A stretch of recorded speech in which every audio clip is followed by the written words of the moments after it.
तो शुरू करते हैं बिजनेस इकोनॉमिक्स सीए इंस्टीट्यूट के मटेरियल से। The term economics owes its origin from Greek word oikonomia which means household. Till 19th century, economics was known as political economy. देखो ये एक नंबर का MCQ बन जाता है। अब मैं आपसे एक क्वेश्चन पूछना चाहता हूँ, 19th century किसे कहते हैं हम? Period between 1800 to 1900, period between 1900 to 2000। 19th century किसे कहते हैं? आंसर है दोस्तों ये। इसी प्रकार से आज हम 21st सेंचुरी में। 19th सेंचुरी से पहले अगर हम बात करें 1776, तो 1776 बेसिकली 18th सेंचुरी की बात है, करेक्ट। 18th सेंचुरी पे एक बड़े ही महान व्यक्ति थे, एडम स्मिथ, और उन्होंने एक किताब लिखा था the wealth of the Nations. The book named An Inquiry into Nature and Causes of the Wealth of Nations, 1776, usually abbreviated as The Wealth of Nations by Adam Smith, is considered as the first modern work of economics. First modern work of economics, अगर आपके पास MCQ आ गया दोस्तों, तो first modern work of economics is The Wealth of Nations और इसके author है Adam Smith. तो business economics हमारा चैप्टर का नाम है, बट ये चाहते हैं कि हम इकोनॉमिक्स क्या है पहले वो समझे। तो आइए, बर्थडे में 1000 रुपया मिला है, ऑप्शंस क्या है? Option 1 2 3 4, 4 option.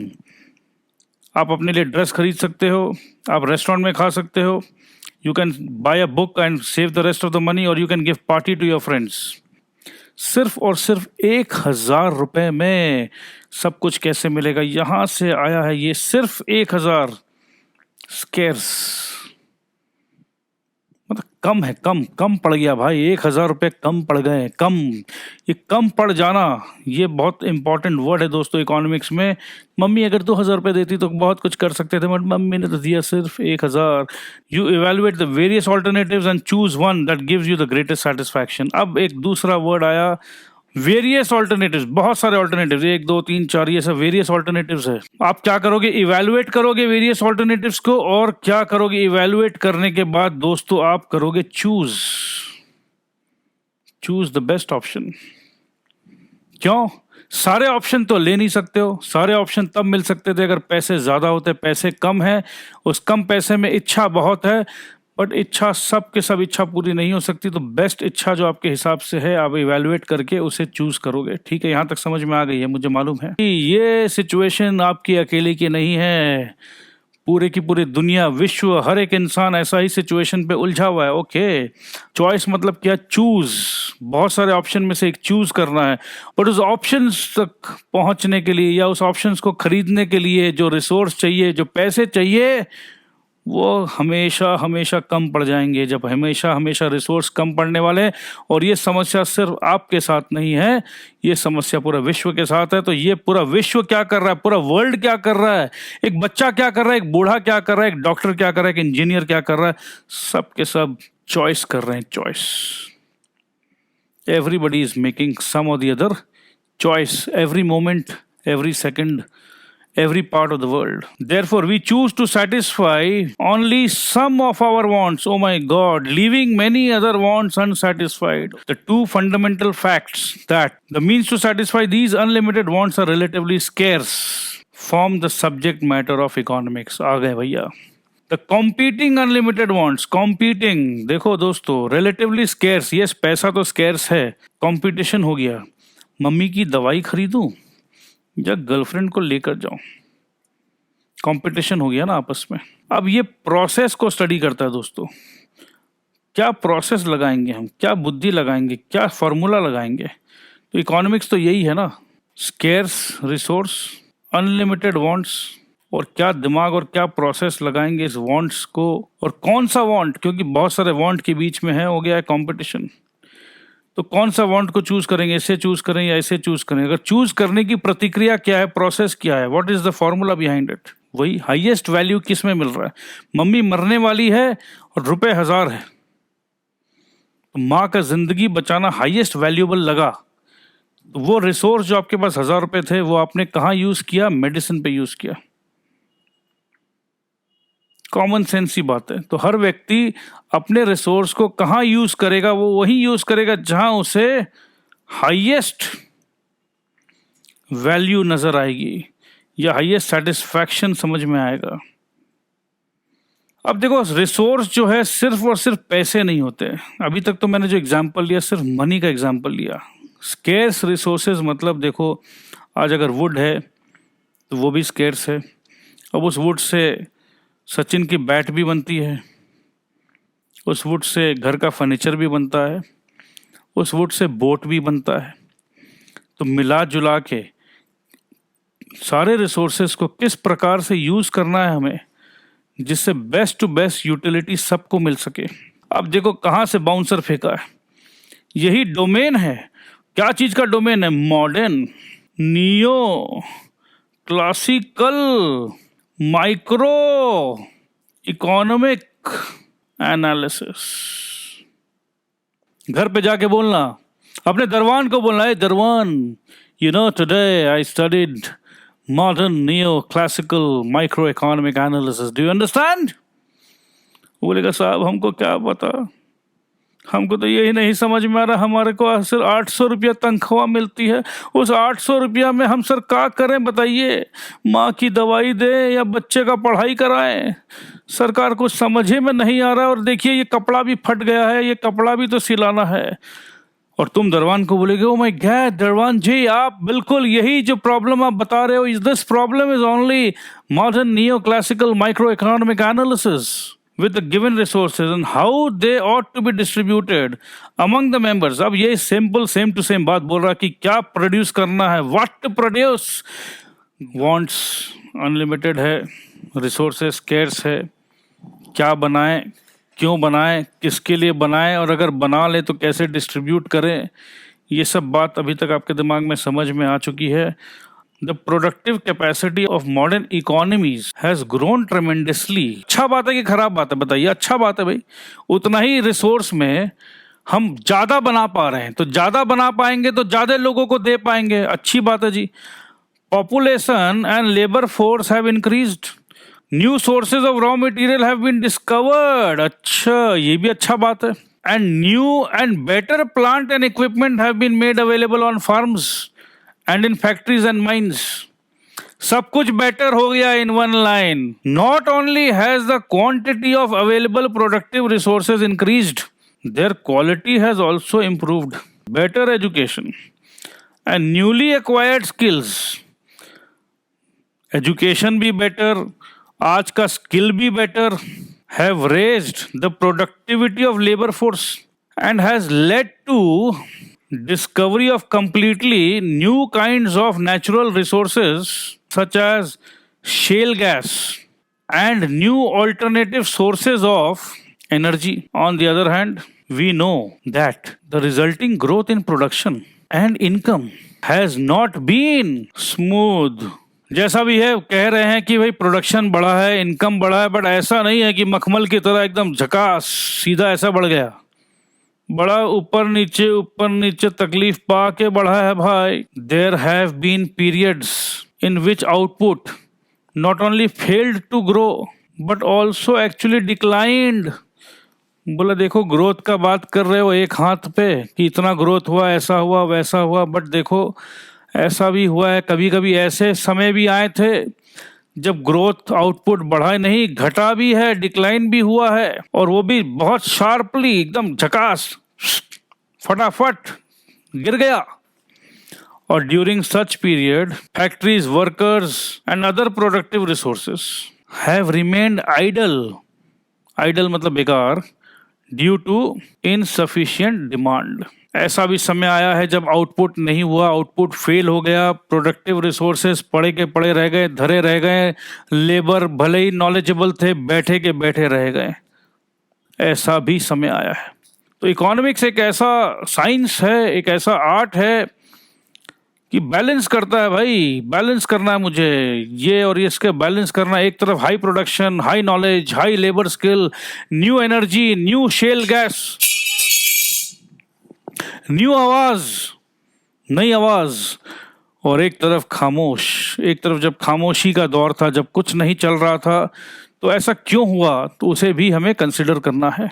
Commodity, general price level, economic prosperity and higher standards of living of some countries despite general poverty and poor standards of living in some other country, and some firms making extraordinary profits while others close down. तो basically ये भी economics का हिस्सा है, जहां कोई country बहुत rich है, कोई बहुत पुअर है, कोई फर्म बहुत प्रॉफिट कर रहा है, कोई नहीं कर रहा है. These are fundamental matters connected with economic analysis. कैसा अप्रोच रखना है हमें? Analytical approach that helps us in understanding and analyzing a wide range of economic issues. कि कुछ पॉलिटिकल सेटअप के कारण भी प्रॉब्लम होता है, कुछ सोशल नॉर्म्स के कारण भी होता है. कि सब प्रॉब्लम टैकल हो जाएंगे ऐसा नहीं कहता है economics. But without doubt it would enable a student to examine a problem in the right perspective. मगर perspective, नजरिया, मैंने कहा था ना, नजर और नजरिया चाहिए, तो नजरिया मिलेगा आपको दोस्तों. Right perspective and would help him in discovering suitable measures to deal with the same. अब meaning of business economics. अब देखो दोस्तों, situational analysis आ गया है, अब मजा आने वाला है. Mr. G. Ramamurthy, the CEO of Worldwide Food Limited. कौन है ये? Mr. G. Ramamurthy, on completion of his presentation, turned to his board of directors and raised the question, what do you say, shall we go into the soft drink business? Give us some time, sir, remarked Swaminathan. हमें कुछ समय दीजिए. You are asking us to approve a major decision which will have long-term impact on the direction of the company. I understand your concern for the company, but now the time has come for us to expand our business. Soft drink market is growing fast and is closely related to our core business, food, answered Ramamurthy. Ramamurthy जी चाह रहे हैं कि एक तो business को expand करना है, और हमारा जो कोर बिजनेस है, कोर बिजनेस खाने से रिलेटेड है, तो भाई अब जब फूड से रिलेटेड है तो सॉफ्ट ड्रिंक एक ऐसा मार्केट है जो बढ़ रहा है, ग्रोथ है, लोगों का डिमांड है, कंज्यूमर खुश है, तो हमें भी अपने एक प्रोडक्ट डाल देना चाहिए. But competition from white soft drinks limited, अच्छा, and black nectar limited is tough. कहने का मतलब ये है कि white soft drink limited already market में है और black nectar limited already market में है. They are already into this business for years, remarked another board member. बात तो सही है मूर्ति साहब, आप सोच रहे हो कि ये अच्छा बिजनेस है, तो कोई हलवा थोड़ी ना है कि आओ चलो बीड़ू भाई लोग अपन लोग भी ना सॉफ्ट ड्रिंक का फैक्ट्री डालते रहे. ऐसे सोचने से तो नहीं होगा ना. That is right, but we must not forget that the statistics show that there is still room for growth in this market. अब बात किया रामामूर्ति साहब ने, जबरदस्त बात किया उन्होंने. स्टैटिस्टिक्स का बात किया, ग्रोथ का बात किया. अब ये सब बातें कहाँ से आई? ये सब बातें आई इकोनॉमिक एनालिसिस से. And also food business is near maturity, replied Ramamurthy. देखो अग्रवाल लोग बड़े समझदार होते हैं. हाँ, तो अशोक अग्रवाल जी ने कहा स्वाति फूड्स भी सॉफ्ट ड्रिंक में एंट्री मारने की कोशिश की, बट वो तो मिजरेबली फेल हो गया. तो रामामूर्ति साहब, अशोक अग्रवाल जी कह रहे हैं आपको कि जो डेटा आप दिखा रहे हो बेटा, ये तो 10 साल पुराना है. What is the guarantee that the trend will continue? He questioned. Also, we should not forget that Indians have become health conscious, and who knows tomorrow what will people prefer? Come again for long. Let's go ahead and make most of it, remarked Ramamurthy. The management of the company is faced with the problem of decision making. तो कहने का मतलब ये है दोस्तों, ये business economics समझाने की कोशिश की जा रही है आपको। क्लास 11-12 में जो आपने पढ़ा है वो प्लेन इकोनॉमिक्स पढ़ा है। ये केस स्टडी बनाया गया आपके लिए। केस स्टडी के हिसाब से एक डिसीजन मेकिंग प्रोसेस पे आपको पार्टिसिपेट करना है। आपको ये एहसास लगना है कि मैं भी बोर्ड ऑफ डायरेक्टर में हूँ, रामामूर्ति के साथ मैं भी कंधे से कंधे मिला के मैं बैठा हुआ हूँ और मुझे क्या लगता है। तो ये इजी नहीं है, डिसीजन मेकिंग प्रोसेस है मेरे दोस्त। साउंड मतलब good decisions. Decision making refers to the process of selecting an appropriate alternative that will provide the most efficient means of attaining a desired end. Means and end, means मतलब process, end मतलब result. क्या process लगाना है जिससे हमें last ये target हम achieve कर पाएं। और बहुत सारे ऑल्टरनेटिव्स रहते हैं, फ्रॉम 2 और मोर ऑल्टरनेटिव कोर्स ऑफ एक्शन। सो हमेशा बिजनेस घिरा हुआ रहता है, बहुत सारे कोर्स ऑफ एक्शन रहते हैं। ये करें, ये करें, ये करें, वो करें, क्या करें, नहीं करें, ऐसा करूं, वैसा करूं, क्या करूं, नहीं करूं, ऐसा करूं, वैसा करूं, ऐसा करूं, ऐसा करूं, ऐसा करूं, वैसा करूं, वैसा करूं, वैसा करूं, क्या करूं। Decision making involves evaluation of feasible alternatives. Rational judgment, दिमाग से सोचो। ये नहीं कि दिल से नहीं चलेगा business. Rational judgement on the basis of information and choice of a particular alternative. As explained above, the question of choice arises. Choice evaluate करके choice करना है कि जो बेस्ट ऑल्टरनेटिव है, जो हमारे रिसोर्स को सही तरीके से यूज़ कर रहे हैं, हम उसे ही चूज़ करेंगे, बाकी लेस एफिशिएंट को हम इग्नोर कर देंगे। क्यों? क्योंकि हमारे पास limited land labour capital management है, लिमिटेड है। तो जब भी कोई चीज़ लिमिटेड है, जैसे हमने शुरू में डिस्कस किया था, आपके पास 1000 रुपया था, लिमिटेड था। आपके पास 2 अल्टरनेटिव थी, आइसक्रीम खाने की या मम्मी के लिए दवाई ले जाने की, तो आपने चूज़ किया द बेस्ट अल्टरनेटिव। इसी प्रकार से हर व्यक्ति, हर ऑर्गेनाइजेशन हमेशा डिसीजन मेकिंग के कश्मकश में उलझे हुए रहते हैं। लिमिटेड रिसोर्सेज रहते हैं और उन्हें रैशनल जजमेंट लेना है और फीजिबल अल्टरनेटिव जो उनके लिए सही है, जो उनके रिसोर्सेस को सही तरीक़ा से यूज़ कर रहे हैं, बेस्ट अल्टरनेटिव चूज़ करो। और बाकी अल्टरनेटिव्स को क्या करना है दोस्तों? ए मामू, बाकियों को रिजेक्ट कर डाल रे, ये रिजेक्ट है, तुझा भाग यहाँ से। सो बाकी को बेसिकली रिजेक्ट कर डालना है। Few examples of issues requiring decision making in the context of businesses are illustrated below. Should our firm be in this business?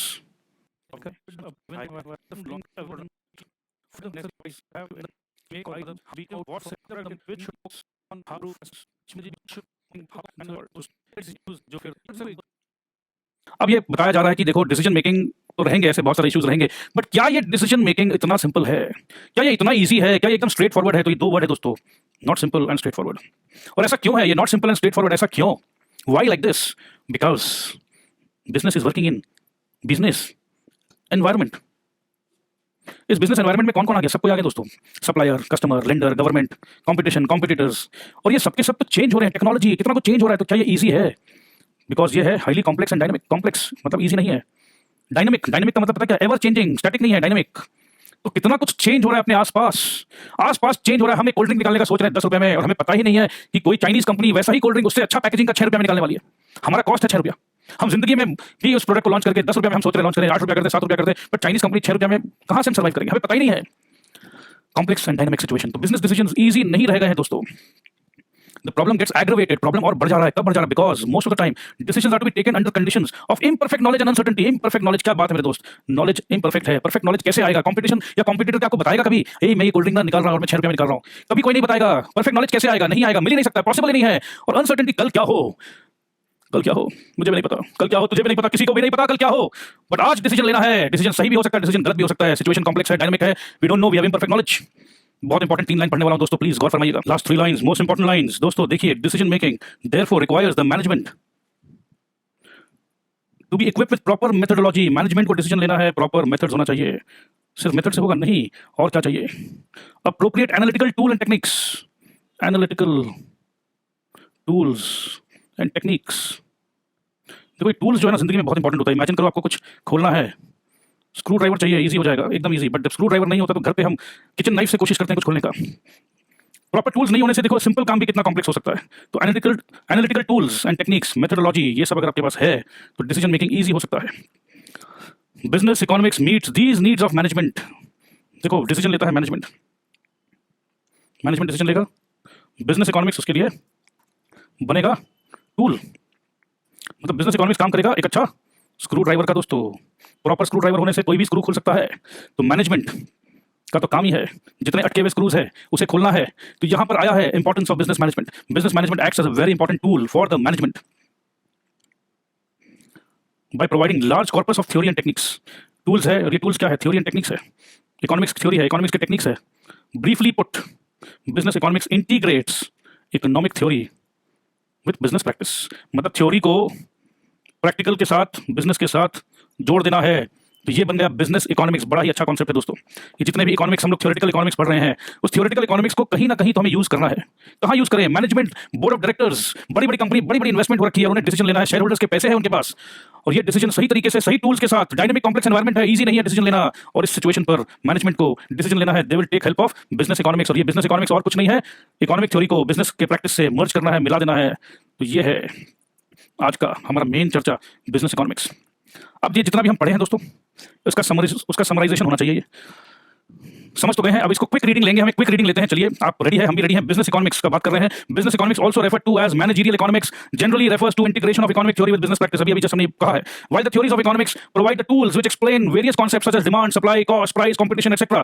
Yes, economic theory तो यही बताती है। यस सर, एकदम सही जा रहे हैं, जल्दी चलिए। Business economic applies these tools. कौन से टूल्स? जल्दी बताइए। Tools of demand, supply, cost, price, competition. अब इन टूल्स को हमें कहां लगाना है? बिजनेस इकोनॉमिक्स में लगाना है। चलिए अप्लाई करते हैं, लगाते हैं टूल्स को, और क्या करते हैं? In the process of business decision making के लिए हमें इकोनॉमिक थ्योरी को बिजनेस प्रैक्टिस में मर्ज करना है। Thus, business economics comprises of that part of economic knowledge, logic, theories, and analytical tools that are used for rational business decision making. बड़े-बड़े भारी-भारी words है, rational business decision making, पर ये सब के सब रिपीट हो रहे हैं दोस्तों, हम पढ़ चुके हैं। In brief, छोटे में, it is applied economics। बिल्कुल सही जवाब। I was waiting for this word, applied। देखो दोस्तों, मैं धीरे-धीरे आपको लेकर आ रहा हूं। मैं ये तुरंत के तुरंत मैं आपको लिख सकता था अप्लाइड इकोनॉमिक्स, मजा नहीं आता। कॉन्सेप्ट को, थ्योरी को धीरे-धीरे आराम से दिमाग में सेटल होने दो, और एक बार ये जो सेटल हो जाए, विश्वास करो कभी नहीं निकलेगा। तो आइए, it is applied economics that fills the gap between economic theory and business practice. So business economics has close connection with economic theory, micro as well as macro। कहने का मतलब ये कि business economics का बड़ा ही close संबंध है economic theory के साथ, operations research के साथ, statistics के साथ, mathematics के साथ, theory of decision making के साथ, क्योंकि ये सारे के सारे यूज होंगे business decision में। Business economics is not only valuable to business decision makers but also useful for managers of non-profit organization। सिर्फ जहां पैसे की बात है, सिर्फ वही फायदा नहीं मिलने वाला है। नॉन प्रॉफिट ऑर्गेनाइजेशन भी अगर कोई है तो भी ये टूल्स को यूज करके कुछ ना कुछ भला हो सकता है। बिजनेस इकोनॉमिक्स में भी defined as the use of economic analysis to make business decisions involving the best use of organizational scarce resources. Joel Dean defined business economics in terms of use of economic analysis in the formulation of business policies. Business economics is essentially component of applied economics as it includes application of selected quantitative techniques such as linear programming, regressive analysis, capital budgeting, break-even analysis, and cost analysis. Our approach in this text is to focus on the heart of business economics, that is microeconomic theory of the behavior of consumers and firms in competitive markets. This theory provides managers with a basic framework for making key business decisions about the allocation of the firm's scarce resources. Micro economics and macro economics. Micro economics क्या है और macro economics क्या है? तो आइए बच्चों, तो class 11 12 का रिवीजन है, तो जान लेते हैं। Micro economics is basically the study of behavior of different individuals and organizations within an economic system. In other words, microeconomics examines how the individual units, consumers or firms make decisions as to how to efficiently allocate their scarce resources। Fundamental बात वही है, scarce resources को कैसे use करेंगे, ये decision कैसे लेंगे, और ये कौन ले रहा है ये decisions? Different individuals and organization. ठीक है, individual units. Here the focus is on small number of a group of units rather than all units combined, and therefore it does not explain what is happening in the wider economic environment। छोटा group का decision making process, छोटा micro मतलब ही होता है छोटा, micro मतलब छोटा। Okay, so basically क्या कहना चाह रहे हैं? We mainly study the following in micro economics: product pricing, consumer behaviour, factor pricing, the economic conditions of a section of people, behaviour of firms, location of industry. तो micro में पता चल चुका है क्या क्या पॉइंट्स है, ये 6 पॉइंट है माइक्रो स्टडी, माइक्रो इकोनॉमिक्स। अब माइक्रो इकोनॉमिक्स क्या है? माइक्रो इकोनॉमिक्स ये ओवरऑल जजमेंट है, ये है वो है, तो इसको हम छोड़ दे रहे हैं। Few areas which cover under micro economics are national income and national output, the general price level and interest rates, balance of trade and balance of payments, external value of currency, the overall level of savings and investment, and the level of employment and rate of economic growth. Macroeconomics analyzes the background of economic condition in an economy which will immensely influence the individual firm's performance as well as his decisions. Business firms need a thorough understanding of the macroeconomic environment in which they have to function. For example, knowledge regarding conditions of inflation and interest rates will be useful for business economists in framing suitable policies. Moreover, the long-run trends in the business world are determined by the prevailing macroeconomic factors. Having understood the meaning of micro and macroeconomics, we shall examine the nature of business economics. The economic world is extremely complex as there is a lot of interdependence among the decisions and activities of economic entities. Economic theories are hypothetical and simplistic in character as they are based on economic models built on simplifying assumptions. Therefore, usually there is a gap. देखो ये same to same बात हो रहा है कि models है तो model है तो गैप होगा, प्रैक्टिकल नहीं है, थ्योरी है. Therefore, there is a gap between the proposition of economic theory and happenings in the real economic world, which the managers make decisions. Business economy enables application of economic knowledge and analytical tool to bridge the gap between the theory and practice. Same to same baat, language changes, so I'm not explaining it any further. Okay, science is a systematic body of knowledge which establishes cause and effect relationship. Business economic integrates a tool of decision sciences such as mathematics, statistics, and economics. तो basically कहा जा रहा है कि business economic एक science है, क्योंकि बहुत सारे theory को practical से मिलाते हैं, test करते हैं, validate करते हैं, based on microeconomics. Based on microeconomics, तो we know it कि business economics, of course, it is based on microeconomics, तो ये repetition हो रहा है, तो इसको हम छोड़ सकते हैं आराम से. Incorporates the macro analysis, of course, ये हम पढ़ चुके हैं, macro analysis को incorporate करता है. आइए incorporates elements of macro analysis. Macro के बिना micro कहाँ से होगा? Macro दोनों interrelated है. Business economics भी interrelated है. सब मिलके काम कर रहे हैं, तो भाई क्या प्रॉब्लम क्या है? ये मिलके काम करते हैं. A business unit does not operate in vacuum. देखो यही लाइन तो लिख दिया तुरंत. अकेला वैक्यूम में काम नहीं करता, मिलके काम करते हैं.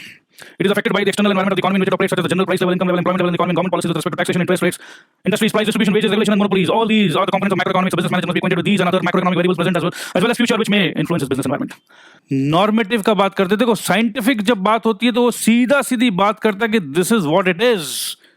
सिंपल सी बात है, वो मन का डिजायर का बात नहीं कर रहा है. नॉर्मेटिव साइंस का बात करें, normative science involves value judgements, personal judgement का बात आ गया. It is prescriptive in nature and it suggest what should be, क्या होना चाहिए. हमेशा हम बोलते हैं ना कि देखो अच्छा होना चाहिए, ये चीज जो कर रहे हो ये खराब है, ये चीज मत करो इससे दुनिया खराब हो जाएगी.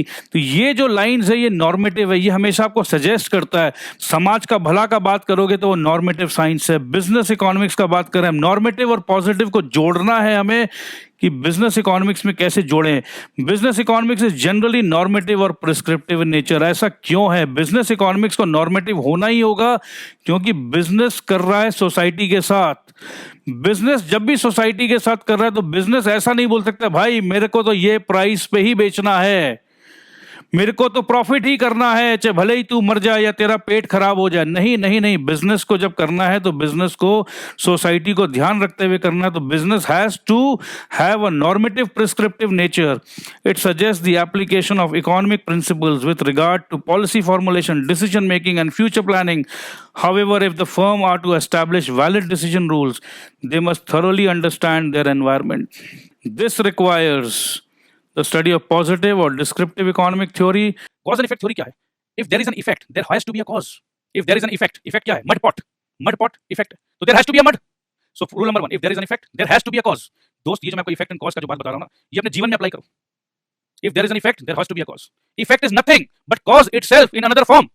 Effect is nothing. Mud pot is nothing but mud itself in another form. यह cause and effect का rule number 2. Rule number 3 बोलता है, if you remove the cause from the effect, effect है mud pot, you remove the cause, that is the mud. It was the mud which has created the mud pot, and if you remove the mud out of the mud pot, what will remain? Nothing will remain. So दोस्त ये cause and effect analysis है. Microeconomics applied to operational or internal issues. जब भी कोई operational issues हो, manager साहब, chartered accountant साहब, MBA साहब, तो microeconomics applied to operational or internal issues. Microeconomics को apply कर लेना, देखो आपका कहीं ना कहीं रास्ता निकल जाएगा. और macroeconomics applied to environmental or external issues. Okay. तो क्या बोला जा रहा है? There are two categories of business issues to which economic theories can be directly applied. Microeconomics applied to operational or internal issues. तो internal issues में micro को लगाओ, external environmental issues पे macro को लगाओ. All those issues that arise within the organization and fall within the purview and control of the management. इस product का हमें ऐड शाहरुख खान से कराना है या अक्षय कुमार से कराना है? ऐड कैसा कराना है? कवर डिजाइन कैसा करना है? प्रोडक्ट डिजाइन कैसा करना है? कौन कौन से टेरिटरी में बेचना है? किस परसेंटेज में बेचना है? किस मार्जिन में बेचना है? तो ये सारे ऑपरेशनल बातें हैं. These issues are internal in nature. ये हम डिसाइड करेंगे, हमारा मैनेजमेंट डिसाइड करेगा. प्रोडक्ट हमारा, डिजाइन हमारा, टेस्ट हमारा, डिसीजन हमारा, प्राइस भी हम फिक्स करेंगे, कहां बेचेंगे फिक्स करेंगे, किसको बेचेंगे फिक्स करेंगे, कैसे बेचेंगे फिक्स करेंगे, ऑनलाइन बेचेंगे, ऑफलाइन बेचेंगे, कैसे कस्टमर को बेचेंगे, डिस्काउंट देंगे, नहीं देंगे, जो भी करना भैया हम लोग डिसाइड करेंगे. ठीक है भैया, इंटरनल बातें. Issues related to choice of business and its size, product decisions, technology and factor combination. Factor combination machine से बनाएंगे, लेबर से बनाएंगे, क्या करेंगे, सब इंटरनल बातें. Pricing, sales promotion, financing and management of investments and inventory are few example of operational issues. हमने तो बातों में आपको सब कुछ बता दिया. Demand analysis and forecasting. जब आपको कोई प्रोडक्ट बेचना है तो आपको डिमांड एनालिसिस करना है क्या नहीं करना है? तो डिमांड के बेस पे आप फोरकास्टिंग करोगे. फोरकास्टिंग करके ही तो अपने प्रोडक्ट बनाना ना. जरूरी है, ऑपरेशनल का बात है, इंटरनल मैनेजमेंट का बात है, तो you will analyse the demand and forecasting. क्योंकि देखो भैया इतना बड़ा एडवर्टाइजमेंट कॉस्ट है, शाहरुख खान को लेंगे, जगह जगह बिल बोर्ड लगेगा, होर्डिंग लगेगा, और मार्केट में जब ऑर्डर आएगा कस्टमर तो रुकेगा नहीं ना. आपके पास ऑर्डर आया तो तुरंत सप्लाई करना है. अगर आपका पैंट उसको नहीं मिला तो वो भैया जाके वही जींस खरीद लेगा. तो देखो ऐसा नहीं हो कि सारा पैसा एडवर्टाइजमेंट में लग जाए और ऐसा भी नहीं हो कि माल ज्यादा बना ले, क्योंकि ये सीजनल है, ये दिवाली दुर्गा पूजा में बिकना है भैया, उसके बाद तो ये स्टॉक नहीं बिकने वाला है। तो ना ज़्यादा बनाना है ना कम बनाना है, 2-5-10% सर ऊपर नीचे चलो वो तो हम मानते हैं कि हमें 1 लाख पीस बनाना है, ये हमने फोरकास्ट कर लिया। अब 1 लाख पीस बनाना है मतलब भैया प्रोड्यूस करना है। तो भैया लॉजिकली अगर प्रोड्यूस करना है तो बात तो प्रोडक्शन का होना चाहिए। आगे देखो लॉजिकली, और भैया जब बनाएंगे ना तो प्रॉफिट अगर चाहिए तो कॉस्ट पर ध्यान रखो। जब बनाने में हम कोई भी प्रोडक्ट को उतरेंगे तो हम लोग हमेशा एक ही चीज़ का ध्यान रखते हैं कि जब भी कोई प्रोडक्ट हम बनाएं तो उसका ध्यान हम क्या रखते हैं कि कम से कम कॉस्ट में बनाएं। क्यों? SP minus CP is equal to profit. भैया प्रॉफिट बढ़ाने के लिए एसपी बढ़ा सकते हैं, तो कैसे बढ़ाओगे? सामने वाला अक्षय कुमार से ऐड करा के 800 रुपया में बेच रहा है सेलिंग प्राइस, तुमको ज्यादा प्रॉफिट चाहिए, तुम 850 में बेचना चाहोगे, तो 850 में बेचना चाहोगे तो खरीदेगा कौन? तो सेलिंग प्राइस नहीं बढ़ा सकते हैं ना बेटा। अच्छा, तो सेलिंग प्राइस को घटाना होगा, अगर उसका मार्केट खाना है तो सेलिंग प्राइस को तो घटाना होगा, बल्कि 750 करना होगा। अब समझ लो उसका कॉस्ट 500 रुपया है और हमारा कॉस्ट 400 रुपया, तो क्योंकि हमारा कॉस्ट कमती है तो हमारा प्रॉफिट भी ज़्यादा है। तो इस तरीके से बिजनेस एनालिसिस होता है। तो कॉस्ट को हमेशा ध्यान रखना है कि कॉस्ट हम कितना कम कर सकें, और कॉस्ट कम करने का बात को जब भी आएगा तो उसको बोला जाता है बिजनेस एफिशिएंसी। हमेशा बिजनेस यही चाहेगा कि मैं एफिशिएंट बनूं, एफिशिएंट बनूंगा तो कॉस्ट हमेशा ऑटोमेटिकली कम हो जाएगा। अब 1 लाख पीस बनाना है और 99 या 95,000 पीसेस अगर बना रहे हैं तो मेरा कॉस्ट 9.5 आ रहा है, और 1,05,000 पीस बना रहे हैं और 10,000 पीस अगर और बना रहे हैं तो मेरा कॉस्ट 11 रुपया आ रहा है, तो मेरा प्रॉफिट मार्जिन 1.5 रुपया का फर्क पड़ रहा है। तो मेरे लिए बेटर शायद होगी 95,000 ही बेच लें, या क्या है वो अलग अलग सिचुएशन पे आपको कैलकुलेट करके देखना है। तो ऑप्टिमम क्या है मेरे लिए? He has also to ensure that the firm is not incurring undue cost, जबरदस्ती का खर्चा नहीं हो रहा है। Production analysis enables the firm to decide on the choice of appropriate technology. Labour intensive technology करना है, अप्रोप्रिएट टेक्नोलॉजी मतलब क्या लेबर से बनाए हम या मशीन से करवाएं? तो क्या बेटर रहेगा, लेबर बेटर रहेगा या मशीन बेटर रहेगा? The selection of least cost input mix to achieve technically efficient way of producing output given the inputs. तो अलग अलग मिक्स को देखकर कि मेरा कॉस्ट कहां पर कम है। Cost analysis enables the firm to recognise the behaviour of cost. खर्चा का भी बिहेवियर होता है। हाँ भैया, यहाँ तक खर्चा है तो मैं इतना प्रोडक्शन के बाद मेरा खर्चा इतना हो जाता है। जैसे अगर आप इलेक्ट्रिसिटी का बिल अगर आपके घर पे भी आता होगा तो यूनिट ध्यान दीजिए कि 0 यूनिट टू 100 यूनिट 5 रुपया करके, 100 टू 200 यूनिट 6 रुपया करके, 200 टू 500 यूनिट 10 रुपया करके, 500 के बाद अचानक से गवर्नमेंट बोला रहे 500 यूनिट, इसके बाद अगर तुम जाओगे तो 15 रुपया करके, एकदम कॉस्ट डबल हो जाएगा। तो कोशिश ये करना कि मेरा 498 में ही रह जाए, क्योंकि अगर 501 भी हो गया तो ये पूरा का पूरा 501 15 रुपया करके चार्ज हो सकता है। तो ये देखो कॉस्ट का भी बिहेवियर है। साइज ऑफ द प्लांट, अगर मुझे 1 लाख बनाना है तो ये चाहिए साइज, 1 लाख से 5 लाख के बीच में मेरा प्लांट का साइज बढ़ जाता है। अब फंसते कौन है? जिनको 1.5 लाख पीस बनाना है। तो 1.5 लाख पीस बनाना तो ऐसा 2 साइज का 2 प्लांट बैठा लो, या ये प्लांट बैठाऊं, क्या पता 1.5 लाख के बाद अगर मेरा किस्मत चमक गया और मुझे नेक्स्ट ईयर तक क्या पता 5 लाख पीस का ऑर्डर मिल जाए। मगर इस प्लांट को बैठाने के लिए भैया फिक्स्ड कॉस्ट जो हर महीना का रेकरिंग कॉस्ट है ये सब बढ़ जाएगा, तो प्रॉफिट कम हो जाएगा। क्यों प्रॉफिट कम हो जाएगा? क्योंकि अभी प्रोडक्शन तो 1.5 लाख पीस कर रहे हो। क्या करें, 1 लाख पीस ही बना ले और 50,000 पीस किसी से बाहर में बनवा लेते हैं। तो अलग अलग तरीका से थॉट आता है। तो ये सब सिचुएशन रहता है प्लांट साइज के बारे में। The firm will be able to identify ways to maximise profits by producing the desired level of output. कि चलो हम अपने प्लांट पे 1 लाख बनाएंगे और 50,000 किसी और के प्लांट से बनवा लेंगे, क्योंकि इन्वेंट्री को मेंटेन करने का भी तो एक खर्चा है। कौन चाहेगा इन्वेंट्री रखना? सबको यही चाहेंगे कि जल्द से जल्द माल बने और बिके। गोडाउन में माल रखने का कोई सेंस नहीं है। तो मिनिमम कॉस्ट पे कैसे काम हो सकता है? Maintaining inventory in the form of work in process, raw material and finished goods. Business economist, अब ये आपका काम है, आप बिजनेस इकोनॉमिस्ट हो। Use methods such as ABC analysis, simple simulation exercises and mathematical models to help the firm maintain optimum stock of inventories. Price theory explains how prices are determined under different kinds of market conditions and assist the firm in framing suitable price policies. Nonsense काम करोगे तो भैया बहुत रहोगे, sensible काम करो। Theories related to capital and investment provide scientific criteria for choice of investment projects and in assessment of the efficiency of capital. बहुत सारे इस पर भी इकोनॉमिक थ्योरीज है। अब आपको क्या करना है? Business economics support decision making on allocation of scarce capital among competing use of the funds. Fund 500 crore है, हाथ में प्रोजेक्ट 1,000 करोड़ का है। ये 500 करोड़ को कहाँ यूज करूँ, किससे लोन लूँ? 300 करोड़ का ये जो प्रोजेक्ट है ये रिस्की प्रोजेक्ट है, शायद इसमें पैसा नहीं मिले या देर से मिले, इस प्रोजेक्ट को छोड़ देते हैं या इस प्रोजेक्ट में जॉइंट वेंचर कर लेते हैं किसी के साथ। तो अलग अलग तरीके से पॉलिसीज बनता है अपने सारे एनालिसिस को ध्यान रखते हुए। प्रॉफिट एनालिसिस, अब आया है मेन काम पे, प्रॉफिट। सारा मेहनत हो रहा है प्रॉफिट के लिए। Profit are most often uncertain due to changing prices and market condition. Changing prices, price अगर आपका सेलिंग प्राइस जो है ये बढ़ भी रहा है और घट भी सकता है। सिर्फ सेलिंग प्राइस नहीं भैया, कॉस्ट ऑफ रॉ मटेरियल का जो प्राइस है वो भी बढ़ रहा है घट रहा है। तो ये प्रॉफिट भी हमेशा अनसर्टेन रहेगा due to changing prices and market condition. ये मार्केट कंडीशन के हिसाब से तो प्राइस ऊपर नीचे हो रहा है। Profit theory guides the firm in the measurement and management of profits under conditions of uncertainty. Condition certain नहीं है बट कुछ ना कुछ थ्योरी है, profit theory. Profit analysis is also immensely useful in future profit planning. Risk and uncertainty analysis. Business firms generally operate under conditions of risk and uncertainty. Analysis of risk and uncertainties help the business firm in arriving at efficient decisions and in formulating plans on the basis of past data, current information and future prediction. ये past data, current information and future prediction का जब बात करते हैं ना दोस्त, तो जब भी आपके पास कुछ डेटा होता है तो आपको रिस्क पता होता है, और जब अनसर्टेनिटी का बात करते हैं तो भैया कुछ पता ही नहीं है, उसे कहते हैं अनसर्टेनिटी। कुछ डेटा नहीं है, कुछ भी नहीं पता है। जैसे डॉक्टर बोलता है ऑपरेशन करना, इसमें ये रिस्क है, तो ये रिस्क है, ब्लड ज्यादा लॉस हो सकता है, तो उस रिस्क का हम कवरेज करके सकते हैं। ये रिस्क मुझे पता है, ज्यादा ब्लड का लॉस होने से मैं O पॉजिटिव का ब्लड बैंक से पहले ही 10 बॉटल लाके रखूंगा। बट अनसर्टेनिटी, पता ही नहीं था कि ये चीज ऐसा हो सकता है, हमें पता ही नहीं था। जब पता ही नहीं था तो प्लान कैसे करेंगे? We did not know. चलो हम तो जा रहे थे ऑपरेशन थिएटर के लिए, हम तो प्लान कर रहे थे ऑपरेशन के लिए, हम तो प्लान कर रहे थे ऑपरेशन का रिस्क के लिए, हम तो एयर एम्बुलेंस पे लेकर जा रहे हैं पेशेंट को, बट वो एयर एम्बुलेंस ही क्रैश कर गया। ये तो हमें पता ही नहीं था। This is called uncertainty. ये तो सर्टेन मतलब ये तो कल्पना के बाहर है। हमने ऑपरेशन रिलेटेड सारे रिस्क जितने भी थे हमने कोशिश किया कवर करने का, एयर एम्बुलेंस से पेशेंट को शिफ्ट कर रहे थे और वो एयर एम्बुलेंस ही क्रैश हो गया। भैया क्या करें? That is called uncertainty. Uncertainty के लिए आप प्लान नहीं कर सकते भाई, पता ही नहीं है कब क्या हो जाएगा। किसने सोचा था ऐसा? External factors have significant influence upon the functioning and performance of business. The major macro economic factors relate to the type of economic system. कौन सा कंट्री कौन सा सिस्टम को फॉलो कर रही है, हम नेक्स्ट चैप्टर में पढ़ने वाले हैं। वो क्या सोशलिस्ट है, कैपिटलिस्टिक है, मिक्स्ड है, क्या है? The stage of business cycle, अपना बिजनेस साइकिल का क्या स्टेज है? The general trends in national incomes, employment, price saving and investment, government economic policies like industry policy, competition policy, monetary and fiscal policy, price policy, foreign trade policy, and globalization policies, working of financial sector and capital market, socio-economic organizations like trade unions, producer and consumer unions and cooperatives, social and political environment. Business decisions cannot be taken without considering these present and future environmental factors, as the management of the firm has no control over these factors. It should fine-tune its policies to minimize their adverse effects. अरे भैया ये chapter तो finish हो गया।